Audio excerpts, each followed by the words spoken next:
Dahil yung mismong nangunguna sa impeachment process ang siyang may hawak ng bilyong-bilyong pondo na nawala, nadala sa mga alokasyon, nadala sa mga flood control at anomalous projects. Let us examine the status of the four later release allocations. Let us see if this correlates with how members will be voting in the 20th Congress. Yung bumoto ba ng yes, maririlisan? Yung bang bumoto ng no, at yung mga abstain, maririlisan? Malalaman natin ang katotohanan sooner or later. Ang impeachment na ito ay maliwanag na disenyo ng Marcos administration, hindi para malaman ang buong katotohanan at para panagutin, kundi upang pabagsakin ang kalaban sa politika. All those against, say nay. The ayes have it. The said conference committee report is ratified. Majority Leader.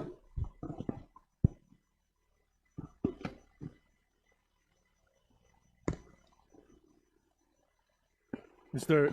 Speaker, Major may I speak on a matter of personal and collective privilege to defend my integrity against criticisms on my stand not to participate in this Congress's impeachment process.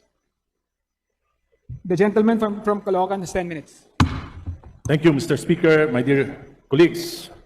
With due respect to the members of the Justice Committee, I cannot in conscience agree that this Congress has the moral ascendancy to claim that the impeachment process is genuinely in pursuit of our constitutional mandate to uphold accountability. Why? Number one, the process beginning the 19th Congress is already tainted. Ito po ay pagpapatuloy lamang ng proseso na naganap ng 19th Congress. It is marked by hundreds of billions in infrastructure allocations and massive ayuda programs to cooperating legislator in the 19th Congress. The allegations of maleta and paper bags of cash during the impeachment process in the 19th Congress, hindi pa po ito naimbestigahan at hindi pa nare-resolve.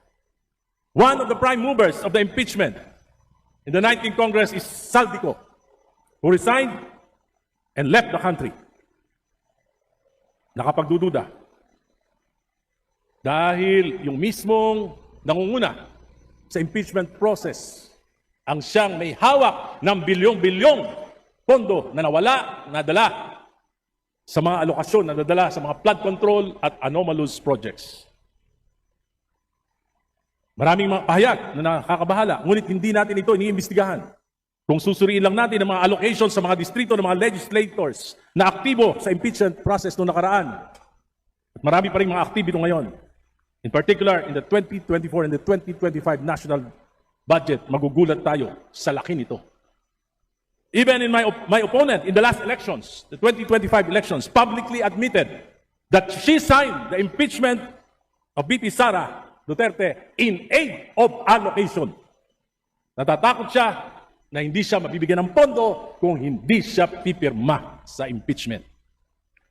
These circumstances put serious doubts. Is this accountability or is this about political leverage? After the impeachment vote in the plenary, let us examine the status of the four later release allocations.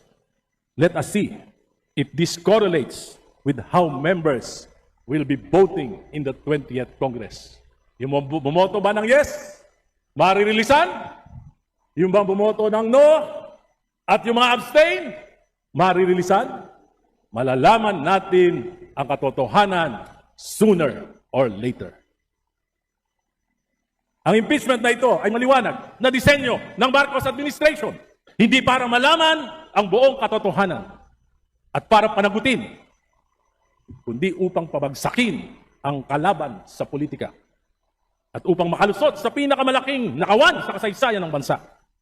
Ginagamit ang mga institusyon na dapat ay neutral tulad ng NBI, COA at AMLAC.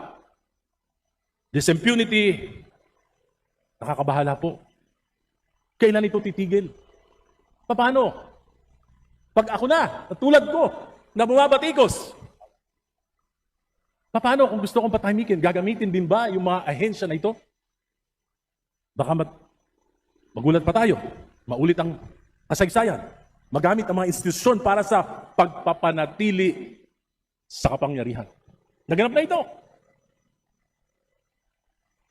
Nagmalabis. Si Pangulong Duterte, maraming inapi. Katulad ni Congresswoman Laila de Lima. Dahil ako ang kauna-unahang nagsalita laban sa war on drugs, tinanggal ng Duterte administration ang alokasyon sa aking distrito. Ginipit. Subalit, kung ginawa ito ng administrasyong Duterte sa kanyang mga kritiko, papayagan ba natin na yung mga ahensya na ito sa kasalukuyang administrasyon, gawin ito sa mga kalaban niya rin? This is impunity. At nakakatakot. Baka maulit ang kasaysayan. The Committee on Justice for the first time in the history of Congress did not allow a member to pose questions to witnesses or resource persons. Hindi ako nagkaroon ng pagkakataon. Tanungin ang mga kadududang pahayag ni Madriaga at iba pa. Dahil hindi ako miyembro. Wala po akong natatandaan sa 5 kongreso na dinaluan ko. Kahit hindi ako miyembro, nakakapagtanong ako. Ngayon lang, dito sa Justice Committee. Alam ko po, maraming galit kay Pangulong Duterte. Sapagkat sa amin po sa Caloocan, ang daming collateral damage ng war on drugs. Nanindigan ako dahil sa pagmamalabis na ito. Pero ngayon, hindi ko naman papayagan na dahil si Duterte lang, magmamalabis tayo para apin siya. Kung gagawin natin yon, ano kaibahan natin kay Duterte? Hindi parang si Duterte din tayo. We cannot be loud against the Duterte, but silent against Marcos. There are clear signs of abuse, of misgovernance, or cover-up of corruption that cause our country and people economic distress. Today, inflation has reached 7.3%. Habang kumakain tayo sa masarap at maraming putahe dyan sa South Lounge, nagdidildil ng asin ang ating mga kababayan. Habang abala ang administrasyon na pagtakpan ang mga kalokohan at supili ng mga kalaban, hirap na ang ating mamamayan. Mr. Speaker, I will not be swayed by allocations, by power or loss of it, by fear or threats.